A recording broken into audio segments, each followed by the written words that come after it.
Troisième aspect maintenant, la manifestation de la communauté juive devant la synagogue de la rue Copernic à Paris dans le 16e arrondissement. Avant de rejoindre en direct Jean-Louis Calderon, examinons l'allure prise au début de l'après-midi par cette manifestation grâce à Michel Dumont et Patrice Dutertre. Ils sont plusieurs milliers à avoir répondu ce soir à l'appel lancé par le CRIF, le Conseil représentatif des institutions juives de France, et à s'être rassemblés rue Copernic devant la synagogue où le 3 octobre 80, une moto piégée avait explosé faisant 4 morts et plusieurs dizaines de blessés. Rassemblement en présence des responsables de la communauté juive de Paris, mais aussi en présence de nombreux élus de l'opposition et de personnalités du spectacle comme Enrico Macias. Lecture de nombreux messages de soutien, dont celui du socialiste Christian Pierret, député des Vosges et président de l'association France-Israël. Cible privilégiée des slogans, Yasser Arafat bien sûr, mais aussi François Mitterrand conspué au cri de Mitterrand, trahison. Un rassemblement qui, pour le moment, se déroule dans le calme. Voilà, depuis le début de ce rassemblement, un certain nombre de manifestants ont quitté la rue Copernic pour se rendre avenue Victor Hugo en direction de l'Étoile. Nous allons retrouver en direct immédiatement Jean-Louis Calderon qui reste rue Copernic. Vous êtes avec des invités, Jean-Louis Calderon. Absolument, Guillaume. La manifestation se disperse et la dispersion s'est déroulée parfois au cri de « à l'Élysée, à l'Élysée ». On verra ce qui va se passer. J'ai à côté de moi Enrico Macias, qu'on ne présente pas, et puis Théo Klein, le président du CRIF, le Conseil représentatif des institutions juives de France. Théo Klein, ce départ et ces slogans anti-Mitterrand, est-ce que ça veut dire que la communauté juive, aujourd'hui, la communauté juive de France, a quelque part rompu avec la gauche, avec François Mitterrand? Écoutez, l'avenir nous le dira. Je ne pense pas que la communauté juive ait rompu avec M. Mitterrand ou avec le gouvernement. Il y a au sein de la communauté juive des gens qui ont été pour, d'autres qui ont été contre. Ce à quoi nous avons assisté aujourd'hui, c'est à la colère de la communauté qui ne comprend pas les raisons pour lesquelles le président de la République reçoit aujourd'hui M. Arafat.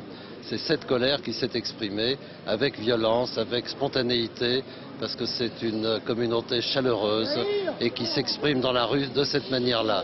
Théo Klein, les seuls soutiens politiques de la classe politique française qu'on a vu ici, il y avait tout à l'heure François Léotard, c'était quand même l'opposition. Est-ce que ça veut dire quand même que cette visite va donner lieu à un clivage quelque part?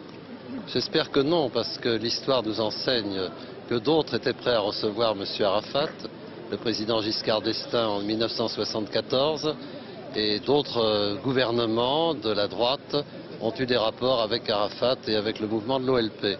Je ne crois pas qu'il y ait un clivage politique, il y a une continuité politique.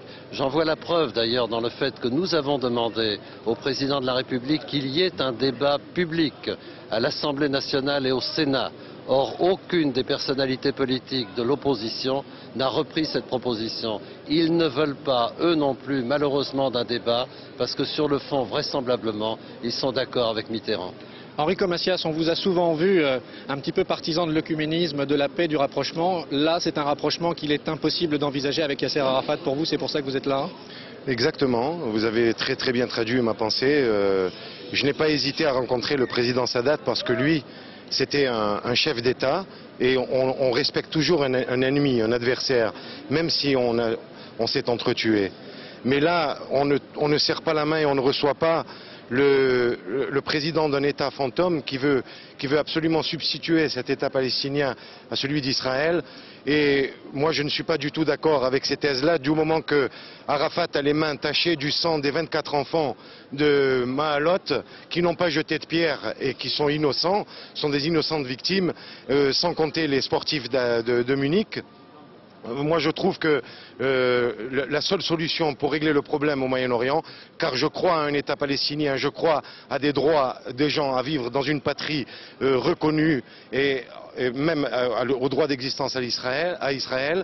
Ce que je voudrais expliquer au monde entier, c'est que la communauté juive n'est derrière que son président, son premier ministre élu au suffrage universel. Nous n'avons qu'une seule antenne. Nous nous en foutons des clivages, nous nous en foutons de toutes les querelles qui peuvent exister dans la politique intérieure française. Si Mitterrand se trompe en recevant Arafat, ce n'est pas l'existence du peuple français ni de la France qui est en jeu. Tandis que nous, Israël, si on se trompe dans la diplomatie ou même si on perd une guerre, c'est toute notre existence qui est en jeu. Merci